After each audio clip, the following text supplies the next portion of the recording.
कि जिस तरीके से उत्तर प्रदेश में जिस समय समाजवादी सरकार थी, समाजवादी पेंशन योजना शुरू की गई थी। समाजवादी पेंशन योजना के तहत बड़ी संख्या में गरीब जो हमारी माताएं हैं, बहनें हैं, उनकी मदद करने का काम हो रहा था। और मुझे याद है कि 50 लाख के लगभग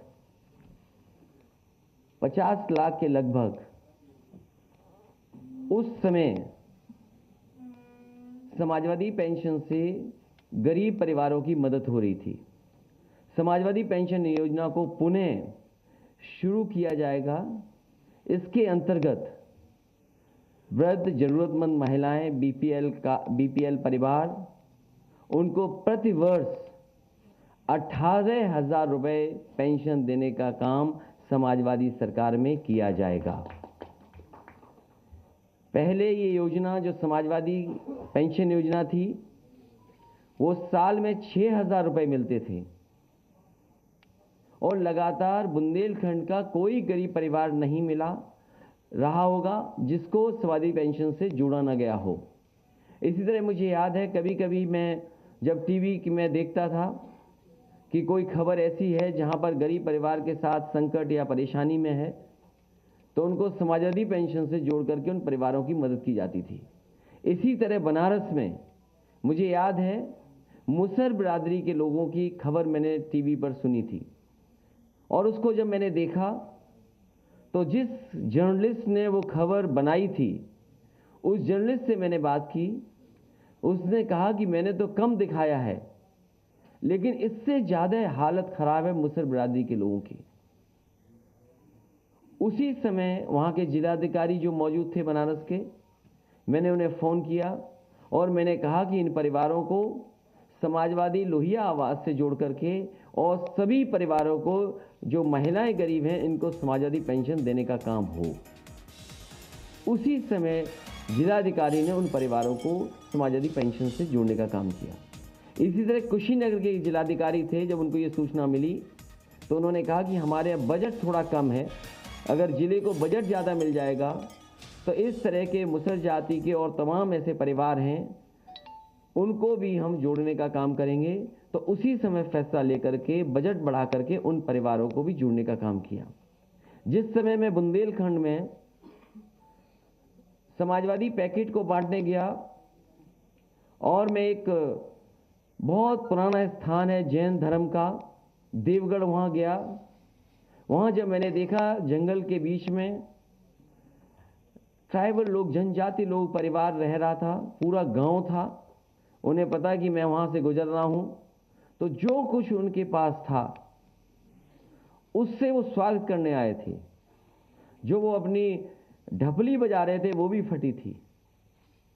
जो वो फूल लेकर के आए थे, वो कनेर के फूल और जंगल के फूल लेकर के आए थे, उससे माला बनाई थी। और जब मैंने उनके घरों को देखा कि वो पॉलीथीन या टीन में रह रहे हैं और घर भी पूरा नहीं बना है, उसी समय जिलाधिकारी क्योंकि साथ थे, मैंने कहा कि इस गांव को पूरा का पूरा लोहिया आवास दे दिया जाए। और मुझे खुशी है इस बात की कि मुझे जानकारी मिली जब मैं पिछली बार अभी ललितपुर गया था कि पूरा का पूरा गांव लोहिया आवास से बन चुका है। सभी को उस समय उस योजना से जोड़ा गया और साथ ही साथ समाजवादी पेंशन देने का भी काम हुआ था। इसी तरह लखनऊ में पीजीआई के पास सपेरे रहते थे और उन सपेरों का जगह ले ली गई थी आवास विकास के माध्यम से। उन सपेरे परिवारों की कोई मदद नहीं हो रही थी। समाजवादी सरकार बनी थी, लोहिया आवास के साथ साथ उन्हें समाजवादी पेंशन से भी जोड़ने का काम होना शुरू हो गया था। मुझे याद है कि कन्नौज में बड़ी संख्या में मुझे अक्सर हमारे कार्यक्रम में सपेरे मिलते थे, सपेरे समाज के लोग मिलते थे। और पता नहीं क्यों सपेरे समाज के लोगों से हम समाजवादियों का लगाव रहा है। वो हो सकता है इसलिए भी कि जो हमारी पहचान थी, अगर हम किताबें पढ़ें, पुरानी पढ़ें, तो जो राइटर्स थे जो भारत आए, उन्होंने जहाँ जहाँ भारत को किस रूप में लिखा, उन्होंने ये भी कहा कि भारत स्नेक चार्मर्स की देश है।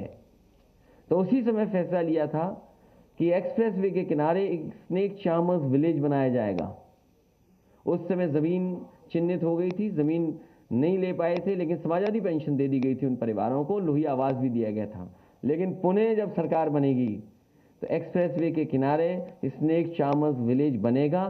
साथ ही साथ ऐसे परिवार जो ऐसे गरीब, जिनकी जातियों के नाम पे ही गरीबी दिखाई देती है, जात के आधार पे ही बहुत गरीब है, उन परिवारों को 100% समाजवादी पेंशन से जोड़ने का काम समाजवादी सरकार में होगा। एक बार फिर मैं प्रेस के लोगों का धन्यवाद देता हूं और दोबारा कहता हूं कि समाजवादी पेंशन योजना शुरू होगी। इस बार 6,000 साल नहीं मिलेगा, इस बार 18,000 रुपये साल मिलेगा। और मैं अपने ऑपरेटर से कहूंगा कि अगर पुराना ऐड उन्हें मिल गया हो, क्योंकि प्रेस में उस ऐड से शुरू करना चाहता था, वो ऐड जरूर चलाएं और उसके बाद प्रेस साल के 6,000 और महीने के 500।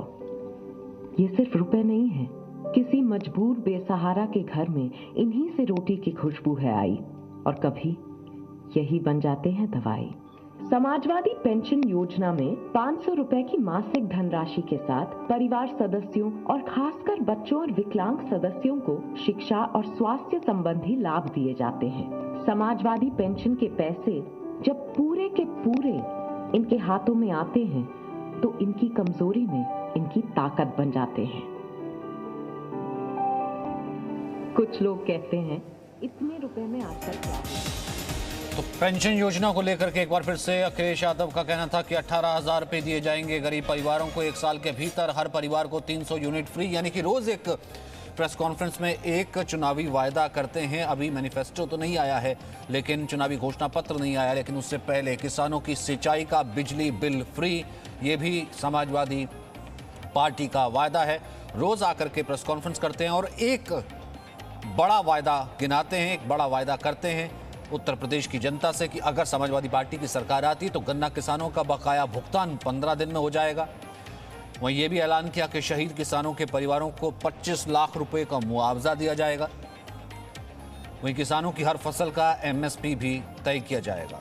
खुलवाए थे तो समाजवादी सरकार ने, साथ ही साथ सबसे ज़्यादा ब्रांचेस बैंकों की अगर किसी ने खुलवाई थी तो समाजवादी सरकार में, और सबसे पहले सबसे ज़्यादा डीबीटी सिस्टम से अकाउंट में सीधा पैसा पहुंचाने का काम भी समाजवादी सरकार में हुआ है। लेकिन झूठों से कैसे मुकाबला करें, ये सबसे बड़ा सवाल है।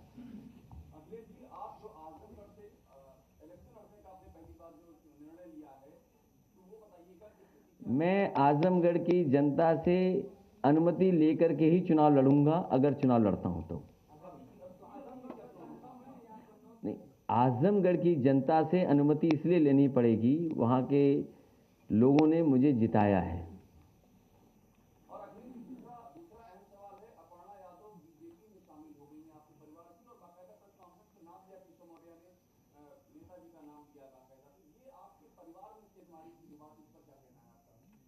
सबसे पहले तो मैं बधाई दूंगा और शुभकामनाएं,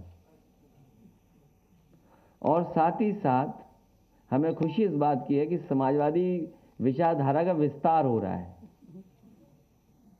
समाजवादी विचारधारा का विस्तार जो हो रहा है, मुझे उम्मीद है कि हमारी विचारधारा वहां भी पहुंच करके और संविधान और लोकतंत्र को बचाने का काम होगा। नेताजी ने बहुत कोशिश की समझाने की, नेताजी ने बहुत कोशिश की समझाने की।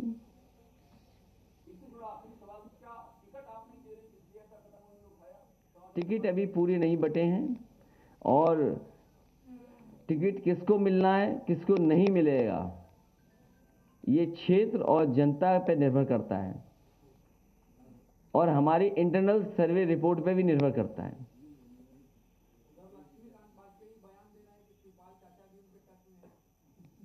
और वो भी बता दें कि वो भी किसी के टच में हैं। ये देखिए, मैंने अगर रोका ना होता, अभी परसों ही मैंने रोका, क्योंकि हम देखिए, एक बात तो साफ है, एक बात तो साफ है कि समाजवादी पार्टी ने जिनको लिया है और जिनको साथ लेकर के आए हैं, उनका जनाधार है और व्यापक जनाधार है, जिन लोगों को समाजवादी पार्टी में जोड़ा है। और आज ज़रूरत के हिसाब से और जिन राजनीतिक परिस्थितियों में आज चुनाव आगे बढ़ रहा है, उसमें समाजवादी पार्टी का कोई मुकाबला नहीं कर सकता। उत्तर प्रदेश की जनता बदलाव चाहती है, परिवर्तन चाहती है। उत्तर प्रदेश की जनता भारतीय जनता पार्टी को हटाना चाहती है। उस विकल्प में समाजवादी पार्टी के साथ इतने बड़े पैमाने पर जनता खड़ी है और जनता का साथ देने के लिए समाजवादी लोग खड़े हैं। तो ये आपको याद होगा, 2 दिन पहले जब मैंने प्रेस कॉन्फ्रेंस की थी, वो इसीलिए की थी कि उस दिन कहा कि अब भारतीय जनता पार्टी को हम नहीं तोड़ेंगे, जो आना चाहेंगे उन्हें नहीं लेंगे। इसलिए जो टच वाली बात है ना, अगर कुछ इधर टच में तो हमारे भी उधर टच में है।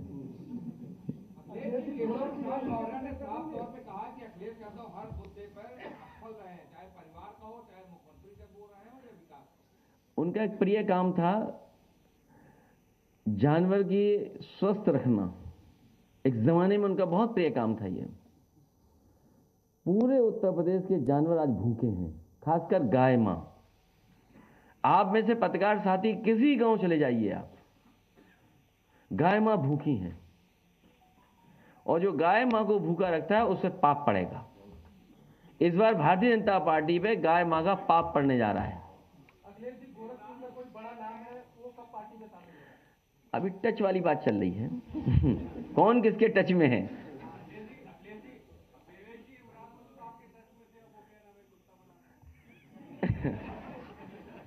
ये बात अच्छी बात नहीं है जो आप कह रहे हो।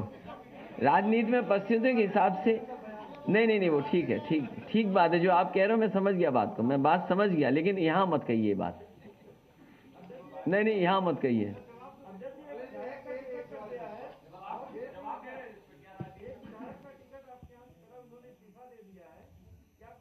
कौन विधायक? नहीं, वो तो अरे अगर आप शुरुआत देखें, अगर आप शुरुआती दौर देखें, भारतीय जनता पार्टी पहले से ही लेती रही। बुक्खल नवाब को ले लिया, बुक्खल नवाब को ले लिया। एक लखनऊ शहर के बिल्डर को नक्शे पे डरा करके ले लिया। क्या आप नहीं जानते इन बातों को? नहीं, पेमेंट के लिए बचने के पेमेंट के लिए। वहां कहाँ बुक्खल नवाब जेल जा रहे थे बताइए? उसके बाद वो लड्डू खा रहे थे, सिमैया खिलवा रहे थे सबको। तो ये पता नहीं कि बुक्खल नवाब कब वापस आ जाए।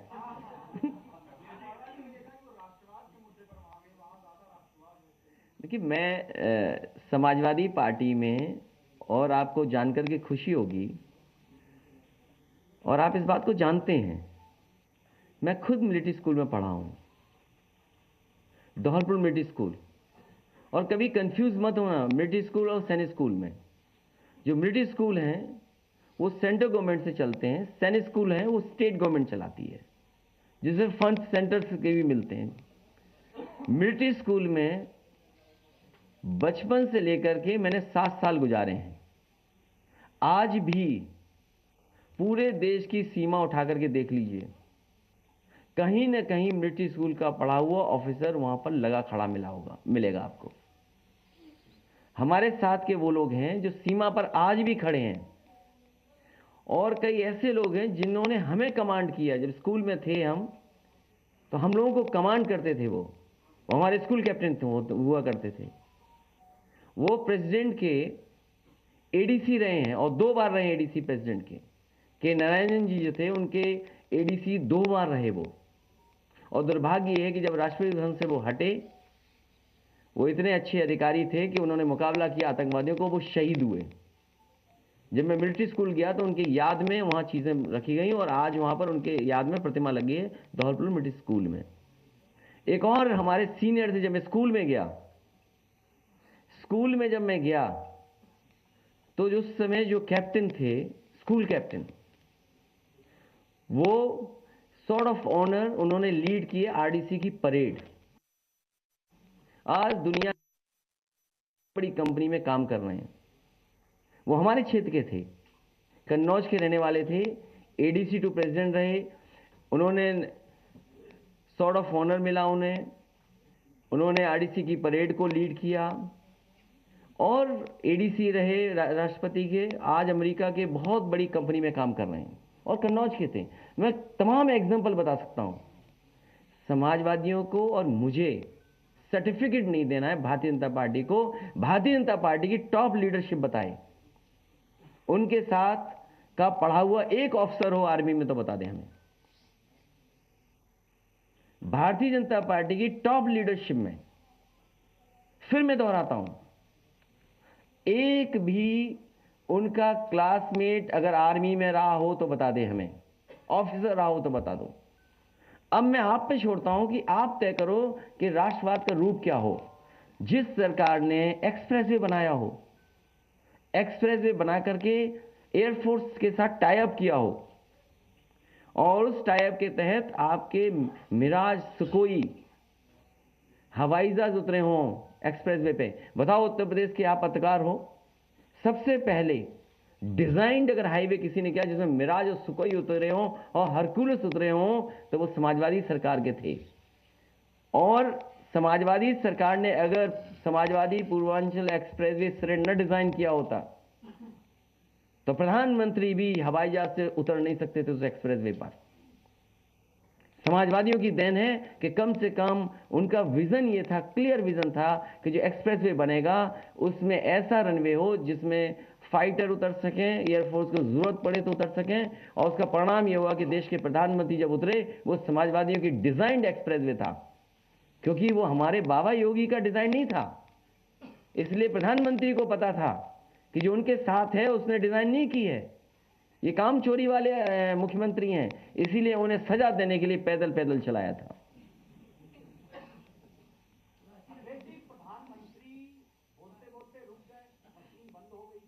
अगली बार हम भी दोहे, कविताएं, शायरी इसी तरह पढ़ा करेंगे और उम्मीद करेंगे हमारी मशीन न रुके।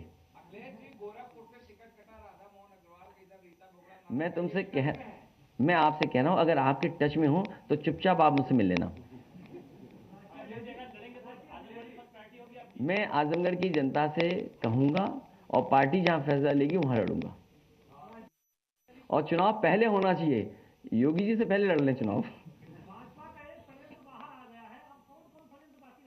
कुछ भी हो सकता है, कुछ भी हो सकता है। यहां पुड़िया निकल सकती है तुम्हारी सीट पर,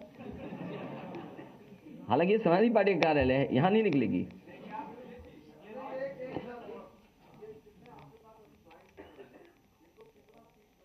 नहीं, ये सीट वाले लोग नहीं है, ये मुद्दों के आधार पर समाजवादी पार्टी के आंदोलन को आगे बढ़ा रहे हैं और समाजवादी पार्टी लड़ाई को मजबूत कर रहे हैं।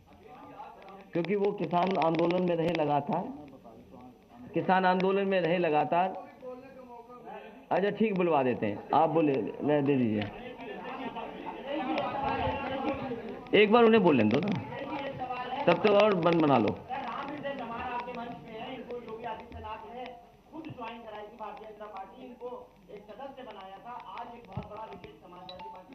अरे विकेट नहीं गिरा रहे, विकेट और गिरा सकते हैं हम।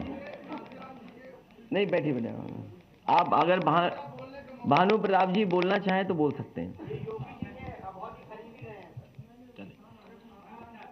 बहुत बहुत शुक्रिया अध्यक्ष जी। देखिए, हमारी पार्टी राष्ट्रीय जनहित संघर्ष पार्टी समाजवादी पार्टी के साथ गठबंधन में शामिल है। Presenting B News app, available on Google Play and App Store. Download it now.